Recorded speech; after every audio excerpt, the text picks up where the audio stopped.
Porque o fim do mundo, na boca de Jesus, soa tão assustadoramente comum. Você já parou para pensar nisso?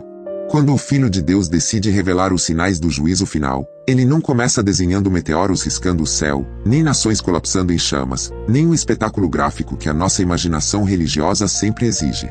Ele começa pela sua mesa de jantar. Ele aponta para o convite de casamento na sua gaveta. Ele olha para a sua agenda de trabalho, lotada e funcionando perfeitamente. E isso deveria causar mais terror na sua espinha do que qualquer imagem apocalíptica de Hollywood. Porque em Mateus capítulo 24, versículos 37 a 39, Jesus crava uma estaca no coração da nossa segurança carnal. Assim como foi nos dias de Noé, também será na vinda do Filho do Homem. Pois nos dias anteriores ao dilúvio, o povo vivia comendo e bebendo, casando-se e dando-se em casamento, até o dia em que Noé entrou na arca, e eles nada perceberam, até que veio o dilúvio e os levou a todos. Nada perceberam. Essa é a lâmina que corta a nossa teologia superficial. Eles não perceberam. E a pergunta que rasga nossa mente hoje é: como alguém pode não perceber?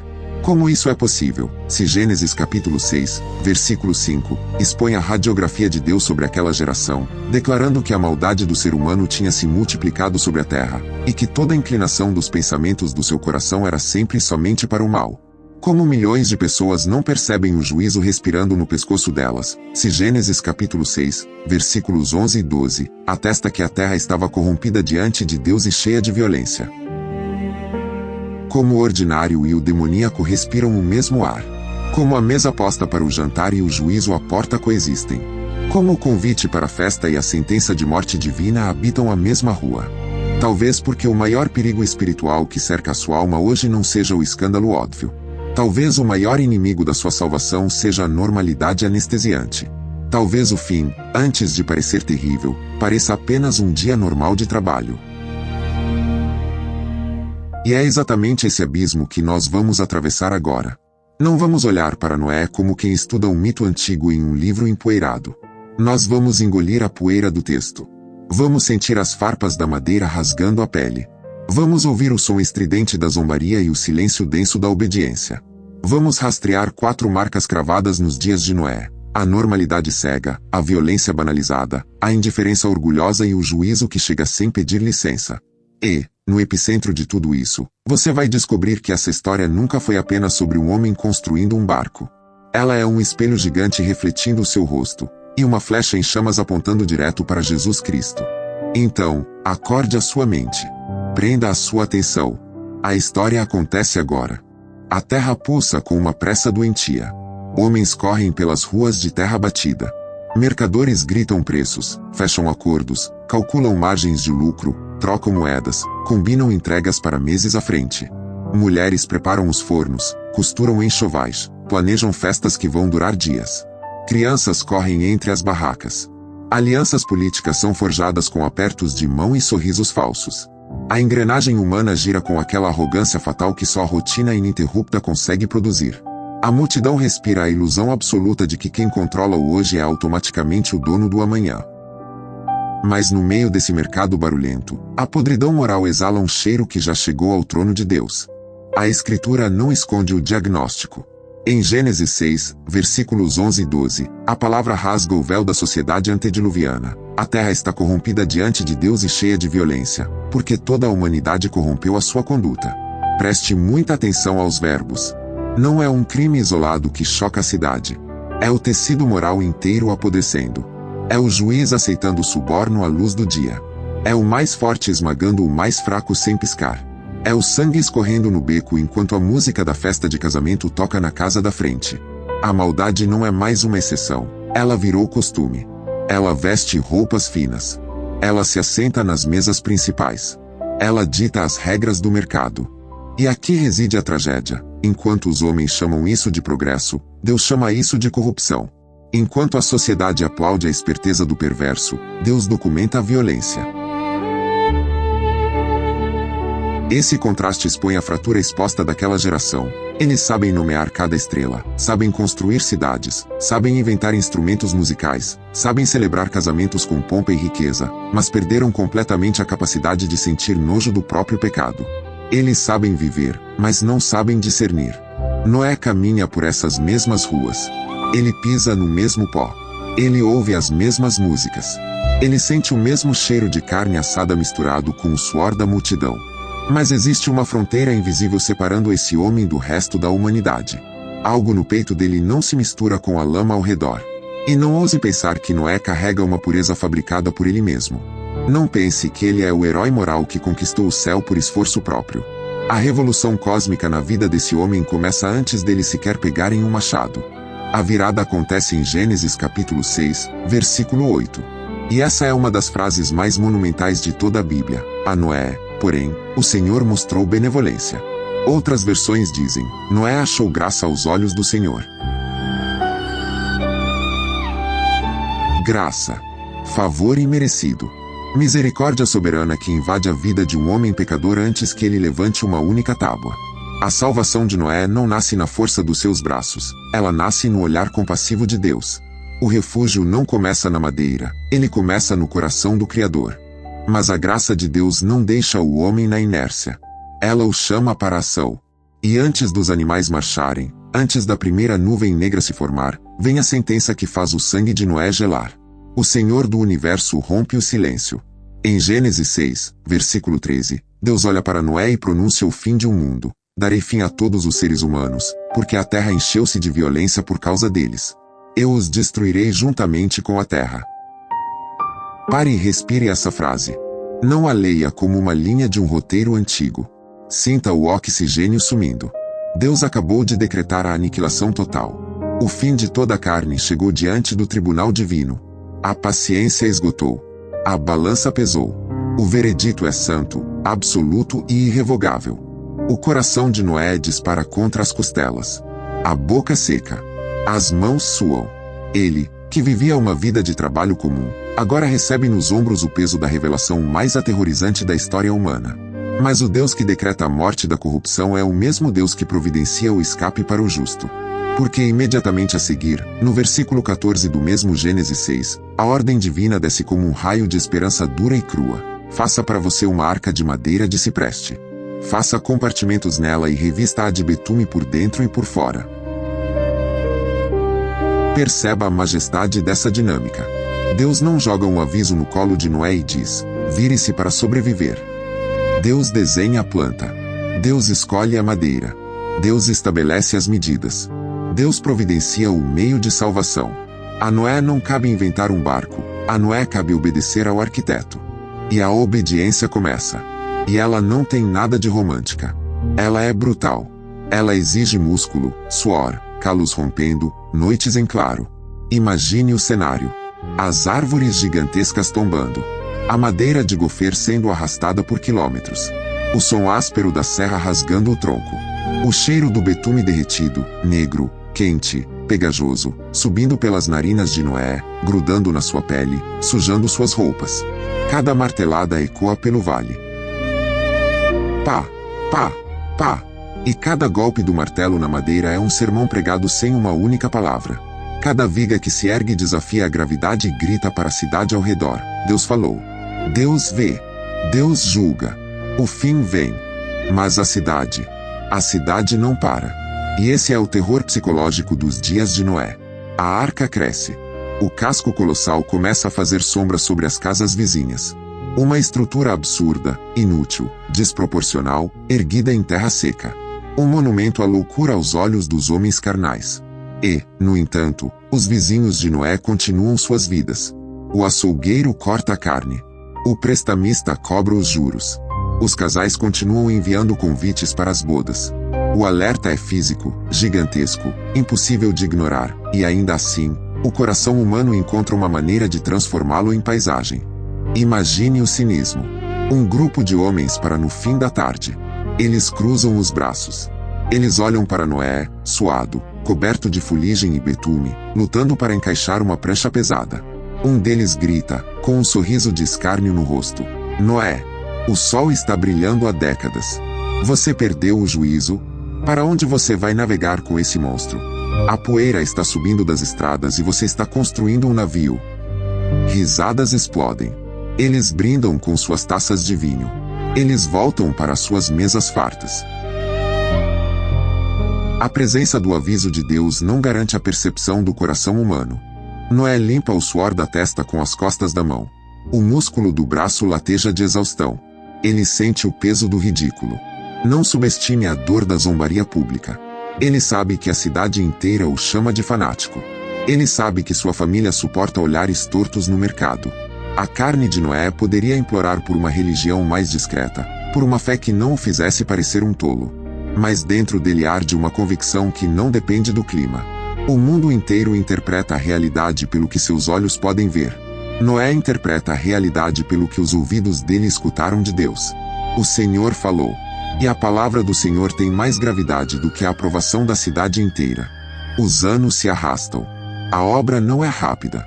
A fé não é testada apenas em um ato de bravura de 5 minutos. A fé é forjada na repetição exaustiva da obediência diária. Há manhãs em que o frio corta os ossos. Há tardes em que o sol castiga as costas. Há dias em que até a própria mente de Noé deve tentar sabotá-lo, sussurrando: será que eu ouvi direito? Será que não foi um delírio? A vida parece tão normal lá fora. Mas ele não para.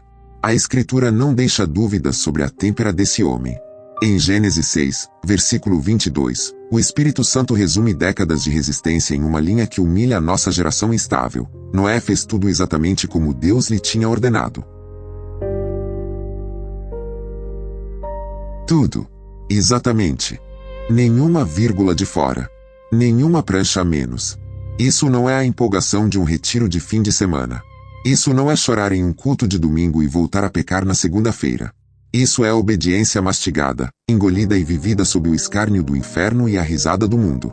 É manter a mão no arado quando ninguém curte, ninguém compartilha e ninguém aplaude a sua fidelidade. Lá fora, a violência não descansa. A opressão continua esmagando os pobres. A imoralidade ganha novas formas. A luxúria se disfarça de liberdade. Mas a genialidade maligna daquela época não é apenas a prática do mal, é a capacidade de fazer o mal e depois sentar para jantar em paz. O pecado não interrompe a rotina, o pecado se esconde dentro da rotina. Eles matam, roubam, mentem e se corrompem, e no dia seguinte, vestem suas melhores roupas para ir ao casamento do vizinho. A consciência coletiva está cauterizada. Eles aprenderam a conviver com o abismo sem nunca olhar para baixo. Esse mesmíssimo padrão letal vai explodir milênios depois, nas ruas estreitas de Jerusalém. Outra geração cega. A cidade santa fervilha com milhões de peregrinos. É tempo de Páscoa. Há sacrifícios de cordeiros, cânticos de salmos, comércio de pombas, debates teológicos afiados entre fariseus e saduceus. A engrenagem religiosa funciona perfeitamente. O calendário é cumprido à risca. Tudo cheira a sagrado. Mas o coração coletivo está arquitetando o assassinato do próprio Filho de Deus. Eles sabem a liturgia de cor, mas não conseguem reconhecer o Deus da liturgia quando ele entra montado em um jumentinho. O ordinário e o monstruoso de mãos dadas mais uma vez. Jesus sabe disso.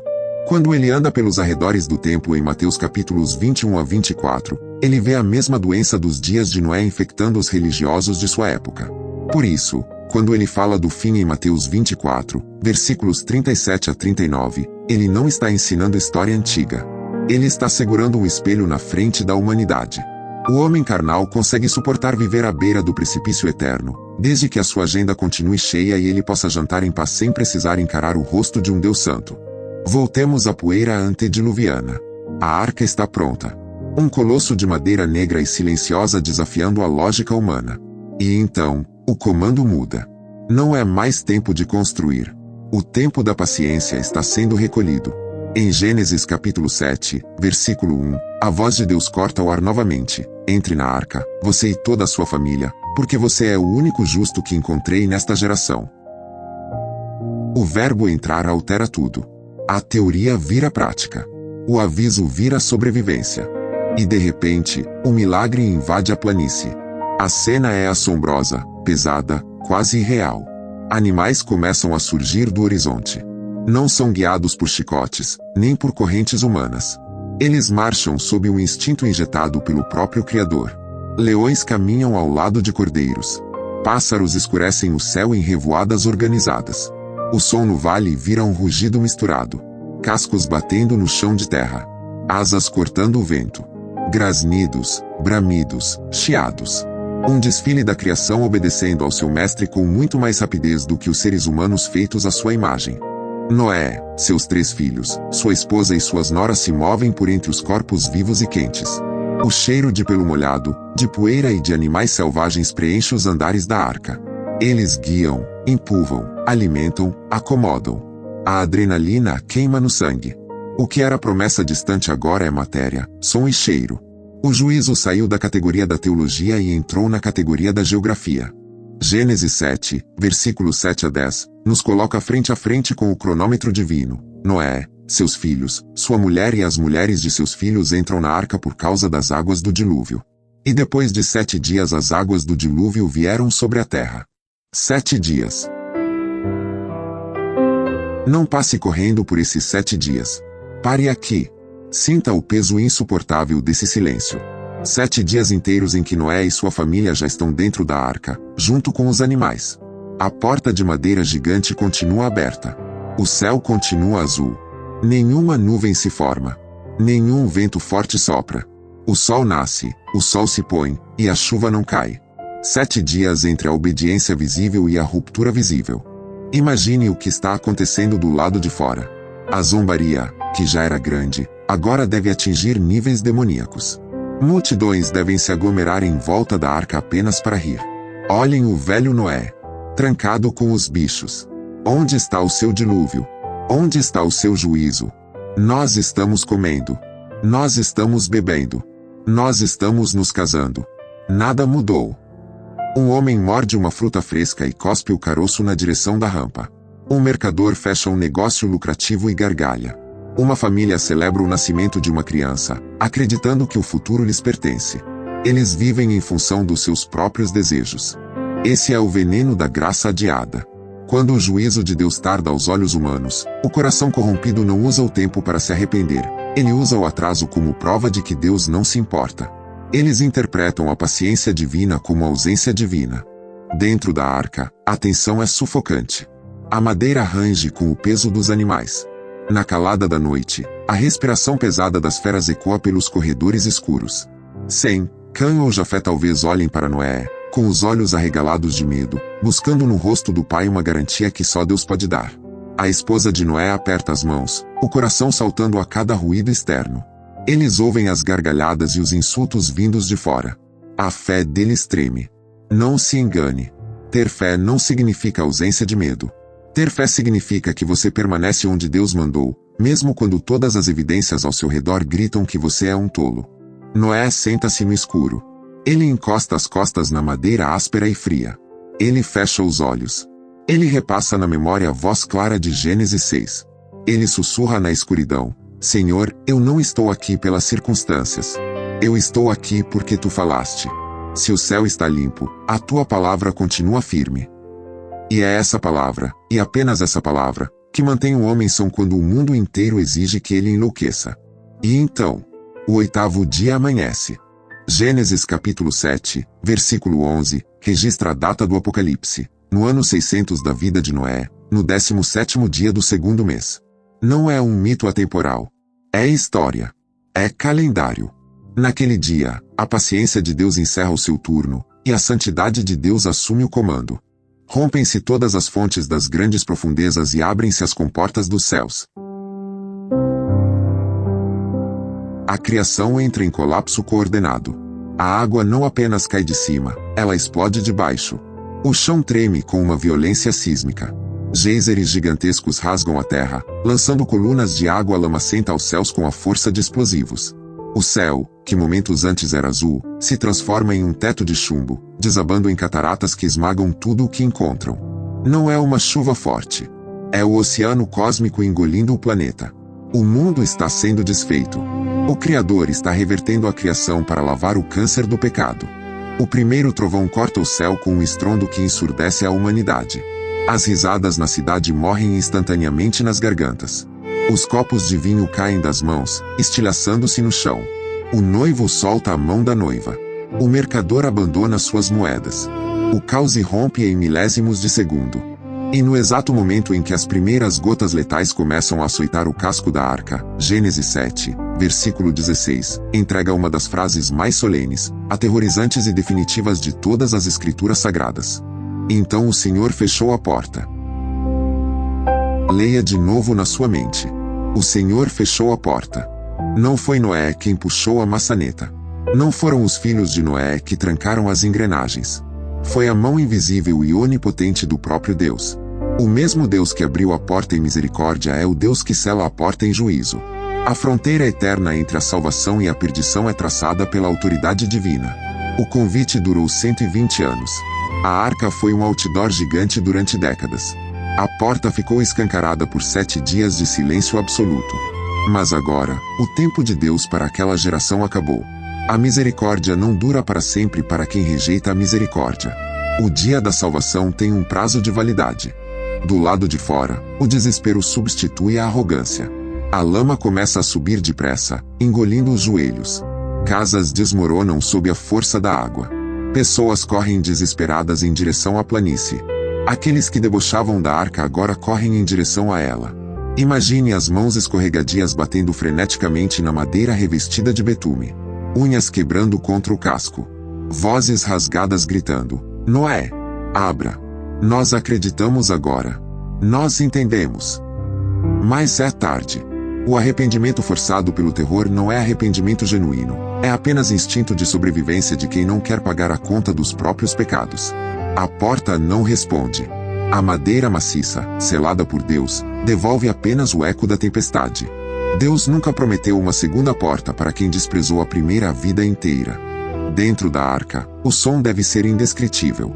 Os estrondos da água quebrando, o barulho dos animais agitados, e, o pior de tudo, os gritos abafados vindo de fora. Não romantize a salvação. O coração do justo que conhece a graça não sente prazer na perdição do ímpio. A família de Noé deve estar encolhida, abraçada, chorando de pavor santo e gratidão profunda. Eles sabem que não estão ali porque são perfeitos. Eles estão ali porque a graça de Deus os encontrou e a mão de Deus os trancou pelo lado de dentro. A santidade de Deus é um fogo devorador para quem fica do lado de fora, mas é o escudo mais seguro do universo para quem está abrigado na sua aliança. As águas continuam subindo sem santidade. Gênesis 7, versículos 17 a 23, narra o extermínio. 40 dias e 40 noites de dilúvio contínuo. As águas se elevam muito acima da terra. A arca perde o contato com o chão e começa a flutuar. Ela balança violentamente. As águas sobem mais de 7 metros acima do pico da montanha mais alta. Morre toda criatura que se move sobre a terra. Tudo em cujas narinas havia o fôlego da vida perece. Da arrogância dos governantes à força dos exércitos, da beleza das festas à riqueza dos mercados, tudo é apagado. O silêncio da morte desce sobre o globo aquático. A violência humana foi finalmente afogada pela justiça divina.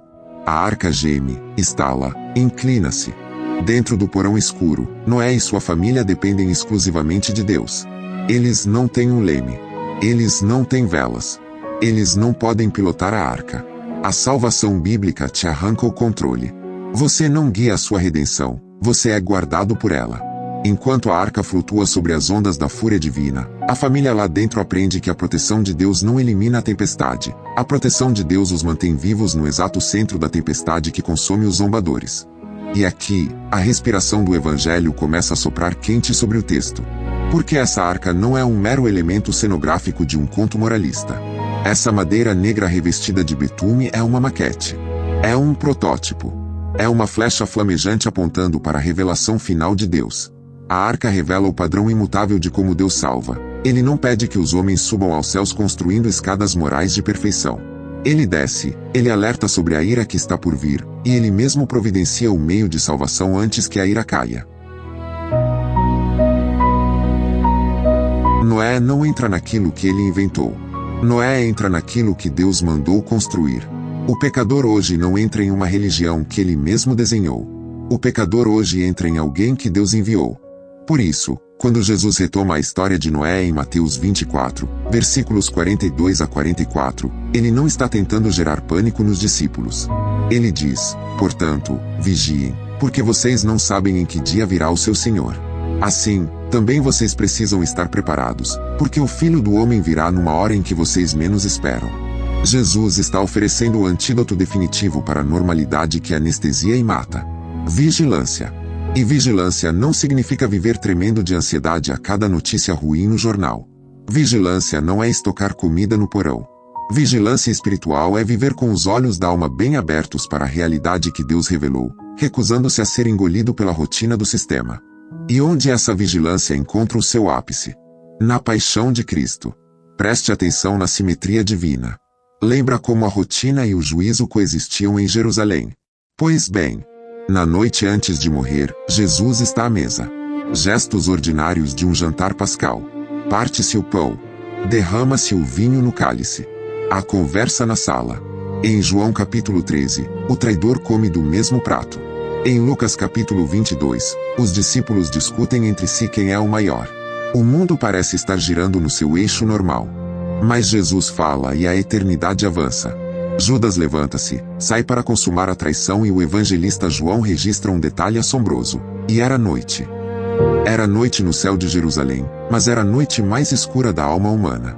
A máquina de matar o Filho de Deus foi ativada. E o que os discípulos fazem logo a seguir, no Getsêmani? Em Mateus capítulo 26, Jesus está no jardim. A angústia o esmaga. Ele soa sangue. O peso dos pecados do mundo, da ira do Pai que está prestes a desabar sobre ele, amassa a sua alma até a morte. Jesus pede que seus amigos mais íntimos vigiem com ele por uma hora. E ele volta e os encontra. Dormindo. Dormindo. A maior batalha da história do universo está sendo travada a poucos metros de distância. Os céus e a terra estão prestes a colidir na cruz. O cordeiro está prestes a ser degolado. E a humanidade escolhida não consegue manter os olhos abertos. Esse é o eco dos dias de Noé batendo direto no jardim do Getsêmani. O momento exige vigilância absoluta, mas a carne prefere o sono profundo. A anestesia sempre busca nos roubar da comunhão no momento em que a salvação está sendo conquistada. Você percebe o terror disso? Nos dias do dilúvio, as pessoas pereceram porque estavam distraídas com seus pratos de comida e festas. Nos dias da cruz, os apóstolos falharam porque estavam sonolentos demais para orar. A tragédia central da raça humana não é apenas cometer atrocidades, é não perceber as batidas do relógio de Deus. A cegueira espiritual é a pior de todas as doenças crônicas do coração. Voltando para a vastidão do oceano do dilúvio. A arca repousa sobre as águas que cobrem as montanhas. O calendário perde o sentido lá dentro. É uma longa e escura noite de espera. A paciência da fé é forjada no fogo do tédio e do medo. Quem entra no refúgio de Deus renuncia ao controle do mundo lá fora e precisa aprender a descansar na fidelidade de quem fechou a porta pelo lado de dentro. E então, quando tudo parece apenas água interminável, surge um clarão de luz na palavra.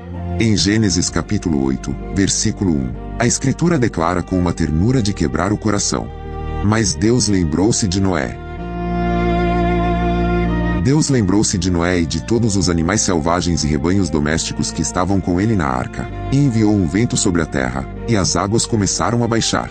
Quando a Bíblia diz que Deus se lembrou, não significa que o Senhor do Universo sofre de amnésia e, de repente, olhou para baixo e disse: "Nossa, eu esqueci o barco de Noé na água." Não. Lembrar-se, na linguagem bíblica, é Deus ativando a sua aliança. É o Deus onipotente voltando sua ação favorável para aqueles que ele prometeu guardar. O mesmo Deus que fechou a porta impenetrável do juízo é o Deus que governa cada gota de chuva e comanda o vento. Ele envia o vento. As águas retrocedem. O juízo cede espaço para a recriação. Essa é a prefiguração gloriosa do domingo da ressurreição. Porque o mesmo Pai Santo que derrama sua ira santa e justa sobre o seu único Filho pendurado na cruz, afogando Jesus no dilúvio do nosso pecado, é o Pai que ressuscita o Filho no terceiro dia, garantindo que a morte e a ira não são a última palavra para aqueles que estão em Cristo. A arca sobreviveu ao juízo. Cristo bebeu o cálice do juízo e saiu do túmulo vitorioso. Os meses se arrastam. A arca encalha no Monte Ararat. Finalmente, Deus manda abrir a porta. Noé e sua família pisam na terra. É um mundo lavado, silencioso, vasto e aterrorizante. O velho sistema foi desintegrado. E a primeira ação de Noé não é correr para construir uma mansão para si. Não é plantar comida para matar a fome. Em Gênesis 8, versículos 20 a 22, Noé edifica um altar ao Senhor. Antes do trabalho, a adoração. Antes do próprio ventre, a oferta. Antes de olhar para a terra vazia, ele olha para os céus que o preservaram. O cheiro suave de um sacrifício aceitável sobe às narinas de Deus. E Deus promete que, enquanto a terra durar, o ritmo da vida não cessará. Sementeira e ceifa, frio e calor, verão e inverno, dia e noite não deixarão de existir. A estabilidade climática que você experimenta hoje, a primavera que chega pontualmente no seu país, não é prova de que o mundo se governa sozinho. É o testemunho silencioso da paciência da aliança de Deus. Agora, traga todo esse peso monumental e coloque-o sobre o seu peito no dia de hoje. Pare o que você está fazendo internamente e olhe para o espelho da sua própria vida moderna. Você acorda. Você rola os feeds das redes sociais. Você responde dezenas de mensagens no WhatsApp. Você entra no carro, pega trânsito, vai para o escritório. Você calcula seus gastos no fim do mês. Você vai à academia. Você compra presentes para os aniversários do final de semana. Você assiste a sua série favorita à noite. Você come bem. Você faz planos de aposentadoria. Nada disso, preste bem atenção, nada disso em si mesmo é crime. Trabalhar é bíblico. Celebrar casamentos é santo. Planejar o futuro é sabedoria. Ter uma vida normal não é um pecado. O pecado fatal é viver essa rotina brilhante e bem-sucedida de costas para o Deus vivo. O problema é trabalhar o dia inteiro e nunca orar. O problema é planejar 10 anos para frente e não ter 5 minutos para se arrepender hoje. O problema é ver a violência sendo normalizada no noticiário, a impureza sendo festejada nas redes sociais, o orgulho humano sendo ensinado nas universidades, e o seu coração achar isso tudo absolutamente aceitável. O abismo é viver administrando a sua própria existência sem perceber que Jesus Cristo, o Verbo encarnado, já falou. Ele já avisou. Ele já estabeleceu o prazo. Os dias de Noé não se parecem com os nossos porque as pessoas ao nosso redor estão cortando árvores para construir navios. Eles se parecem com os nossos porque o ser humano do século XXI desenvolveu uma habilidade letal de transformar a advertência de Deus em ruído de fundo. Nós somos uma geração viciada em entretenimento. A imoralidade vira série de TV para nos divertir à noite. A injustiça vira apenas mais uma estatística para discutirmos no café. A arrogância é chamada de autenticidade e empoderamento. A nossa alma está tão entupida de estímulos digitais, de vídeos rápidos, de debates ocos, de notificações infinitas, que não conseguimos ouvir a voz do Espírito Santo sussurrando que o tempo está acabando. E enquanto tudo segue seu fluxo normal, a ilusão macabra ganha força. O céu ainda não se rompeu hoje. Nenhuma porta fechou ainda. Portanto, Deus não está vendo, Deus não se importa, e Ele nunca virá. Mas Jesus cortou essa ilusão pela raiz. Em Mateus 24, versículos 37 a 44, ele captura a sua atenção pelo colarinho. Será como nos dias de Noé. 2 estarão no campo, um será levado, e o outro deixado. 2 mulheres estarão trabalhando no moinho, uma será levada, e a outra deixada. O juízo vai invadir o meio de um dia normal de trabalho. Não faltarão sinais. O que vai faltar é gente acordada para discerni-los. A tragédia final não é a falta de informação bíblica. É a insensibilidade completa ao Deus que forneceu a informação. Você pode ser muito rápido para apontar o pecado escancarado do mundo lá fora. Mas você tem coragem de diagnosticar a anestesia sutil dentro de você mesmo? A sua alma está pulsando em vigilância, ou ela é apenas uma máquina espiritual no modo automático? Você vive diariamente com um senso de reverência e temor de Deus, ou você apenas cumpre tarefas religiosas esperando que Ele abençoe os seus projetos pessoais? A leitura da palavra ainda quebra a sua dureza, ainda te faz chorar, ainda te desperta na madrugada, ou a Bíblia já virou um livro comum que não movimenta mais nada no seu interior. Mas preste atenção, a mesma internet que é usada para sedar bilhões de mentes pode ser o instrumento divino para te sacudir agora. A mesma tela de celular que suga as suas horas preciosas está, neste exato momento, servindo como uma sarça ardente para pregar a palavra pura no seu coração. Esta comunidade online que lê os comentários e assiste a estes vídeos não é um bando de espectadores alienados perdendo tempo no YouTube. Nós somos um corpo. É uma congregação viva espalhada pelo mundo. Gente que usa o digital para ser vigia uns dos outros. Nós não precisamos nos isolar do mundo em abrigos subterrâneos. Nós podemos usar cada ferramenta para exortar em amor, clamar por arrependimento, aprender doutrina sólida e manter os ouvidos uns dos outros sensíveis ao retorno do Rei. Essa é a verdadeira comunhão no ambiente em que Deus nos colocou. Não existe desculpa para a solidão espiritual quando a família de Deus se encontra para buscar a verdade, não importa a plataforma. E aqui está o golpe final da graça divina na sua direção hoje. Ouça com todo o seu ser. O chamado do Evangelho neste instante não é para esmagar você com peso de culpa paralisante. Jesus não está mandando você correr e construir a sua própria arca com base no seu esforço moral patético, no seu desespero religioso ou nas suas tentativas frustradas de ser perfeito.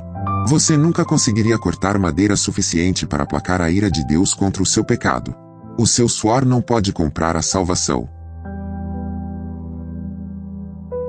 Em Cristo, você não constrói a sua arca. Em Cristo, você apenas corre para dentro do refúgio que Ele mesmo já providenciou. Jesus Cristo é a verdadeira arca. Ele é o corpo que suportou as águas violentas do juízo de Deus no seu lugar, na cruz do Calvário. A história de Noé lança uma sombra longa e profunda, e essa sombra toma forma humana em Jesus de Nazaré. Noé encontrou favor. Em Jesus, o favor de Deus se tornou carne. Noé obedeceu a uma voz. Jesus é a palavra de Deus que desceu ao nosso nível. A arca tinha apenas uma porta de entrada. Jesus disse, com todas as letras, eu sou a porta, se alguém entrar por mim, será salvo. Deus fechou Noé em segurança. O Espírito Santo sela todo aquele que crê em Cristo para o dia da redenção. E assim como as águas do dilúvio não puderam penetrar o betume da arca para matar quem estava lá dentro, a condenação do inferno não tem poder, não tem jurisdição, não tem direito legal sobre a alma de um homem ou de uma mulher que está escondido em Cristo Jesus. A salvação não é provisória, é eterna para os escolhidos. Talvez este vídeo, enviado no algoritmo perfeito de Deus, encontre você no seu pior estado. Você está cansado de fingir. Você está dividido entre o amor ao mundo e a sua consciência gritando. Você está entorpecido, sonolento, como os discípulos no Getsêmani, incapaz de orar por 5 minutos sem pegar no celular. Se é você, escute a voz do pastor agora. Porque ele te avisou da destruição, ele prova que te ama. O aviso duro de Gênesis e de Mateus não é crueldade sádica de um Deus irritado, é o grito desesperado da misericórdia que não quer que você morra. Porque ele é infinitamente santo, ele exige que você acorde. Mas porque ele é a própria arca da salvação, ele te garante que é possível viver neste mundo caótico, trabalhando, comendo, estudando e construindo a sua vida de forma limpa, acordada e repleta de esperança gloriosa. Você não precisa viver em pânico histérico, nem em performance exaustiva para ser aceito. Você precisa viver em arrependimento contínuo, fé profunda e uma sobriedade alegre. Você diz para si mesmo, eu não tenho a força de Noé. Eu me sinto fraco demais para resistir a este mundo. A zombaria me assusta. Minha carne é preguiçosa. E a resposta definitiva do Evangelho nunca será mandar você olhar para dentro de si mesmo e procurar força onde não existe. A resposta do Evangelho é levantar o seu queixo e fazer você olhar para o seu Salvador. Jesus encontra discípulos covardes e dorminhocos, e mesmo assim avança com o rosto como uma rocha em direção à cruz para salvá-los. Jesus vê corações lerdos e duros, e mesmo assim, na perfeição de seu amor e obediência, derrama seu sangue até a última gota. A sua esperança de chegar ao céu não está ancorada na perfeição da sua vigilância instável. A sua esperança eterna está firmemente pregada na perfeição do Filho de Deus que te chama, te perdoa, te desperta e te guarda com mãos furadas. Mas não ouse testar o limite da misericórdia. Porque Ele te ama e pagou um preço infinito por você, Ele exige que você levante agora do seu sono espiritual. Não entregue a sua mente à anestesia barata da sua época. Não ouse chamar de normal uma rotina que chuta Jesus para escanteio na segunda-feira de manhã. Não faça alianças de paz com a indiferença. Não trate o chamado para chorar pelos seus pecados como um exagero dramático. O Rei dos Reis não faz brincadeiras quando anuncia o seu retorno triunfal. O mesmo cordeiro manso que abraça o doente e o pecador que se arrepende, é o leão da tribo de Judá que vai estilhaçar a cara de todo cinismo e confrontar violentamente todos aqueles que zombaram do seu aviso e ignoraram a sua cruz. Hoje, enquanto o sol brilha lá fora, enquanto a chuva do juízo final não caiu, enquanto a agenda do seu celular ainda apita seus compromissos, enquanto o jantar vai ser servido daqui a pouco na sua mesa, e os planos de viagem estão abertos no seu computador. Receba este dia que Deus te deu como uma demonstração astronômica da pura graça. Você ainda tem tempo de perceber. Você ainda pode ouvir. A porta divina ainda está aberta. Você ainda pode largar o peso, deixar a zombaria dos outros para lá, abaixar a cabeça, dobrar os joelhos e correr desesperadamente para dentro de Jesus Cristo. Faça da sua vida como um campo de treinamento santo. Faça da sua rotina um verdadeiro farol de vigilância. Trabalhe no seu emprego secular, bata suas metas, assine seus contratos, mas faça isso como quem está assinando na presença de Deus. Ame a sua esposa, ame o seu marido, abrace os seus filhos, mas ame-os sabendo que eles são um empréstimo do Criador. Coma, pague as contas, celebre vitórias, sirva a sua comunidade digital e física, descanse no fim do dia, mas faça absolutamente tudo com o coração pegando fogo. Desperto. Consciente de que a história humana não é um disco arranhado, a história tem um Senhor soberano, esta vida terá um juízo infalível, e a sua esperança verdadeira tem um nome que está acima de todo nome, Jesus. Essa é a colossal diferença entre viver anestesiado como os homens nos dias de Noé, esperando a água subir para afogá-los na própria arrogância, e viver como um filho de Deus que já entrou na verdadeira e indestrutível arca da salvação eterna. Se o Espírito Santo de Deus está neste exato segundo esmagando o seu peito com essa verdade, não troque de tela. Não fuja disso. Não transforme essa exortação pesada em apenas mais um momento de emoção religiosa que vai evaporar quando o vídeo acabar. Transforme essa dor no peito em resposta contundente. Ore no lugar em que você está, seja no trânsito, no seu quarto escuro ou na sua sala. Abra a boca, ainda que seja em sussurro, e seja brutalmente honesto com o seu Criador. Diga a Cristo que você está cansado de apenas sobreviver à rotina, que você não aguenta mais não perceber o agir dele. Diga a ele que você renuncia, agora mesmo, à autoconfiança nojenta, às distrações inúteis, ao pecado de estimação que você alimenta no escuro, e à indiferença maldita que secou a sua oração.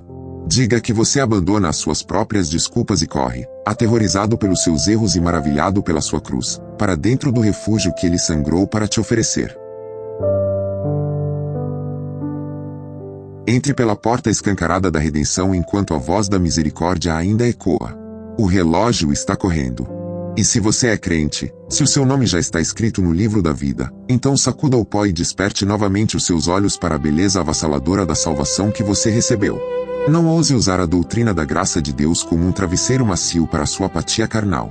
Use a graça de Deus como um combustível explosivo para perseguir a santidade com voracidade. Lembre-se, todos os dias, Deus foi quem fechou a porta da arca por fora, garantindo que o diabo não pudesse abrir e Noé não pudesse pular fora. Deus lembrou-se do seu pacto. Deus preservou os seus em meio ao caos absoluto do dilúvio, e o mesmo Cristo ressurreto olhou para os apóstolos e prometeu que voltaria nas nuvens. Logo, a sua vigilância não é alimentada pelo terror psicológico de ser abandonado no meio do caminho. A sua vigilância contínua é a resposta profunda e amorosa de um servo a um Deus que tem os nomes dos seus gravados nas palmas das suas mãos perfuradas. Que as nossas vidas e esta comunidade aqui presente nos comentários, nas mensagens e nas interações, não sejam apenas um aglomerado de religiosos entediados consumindo vídeos bíblicos para passar o tempo. Que sejamos um exército acordado pela pancada da palavra pura. Gente que não consegue ler Mateus 24 sem sentir o chão tremer sob os pés, cheio de esperança viva.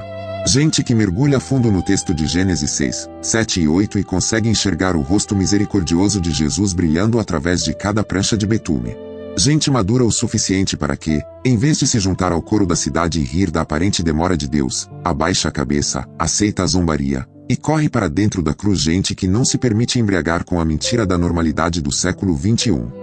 Mas que consegue afiar os sentidos para enxergar o peso tremendo da eternidade pulsando escondida atrás de um simples café da manhã ou de uma reunião de trabalho em uma tarde de terça-feira. Porque, entenda de uma vez por todas, o fim de todas as coisas não vai bater à sua porta soando trombetas e pedindo licença.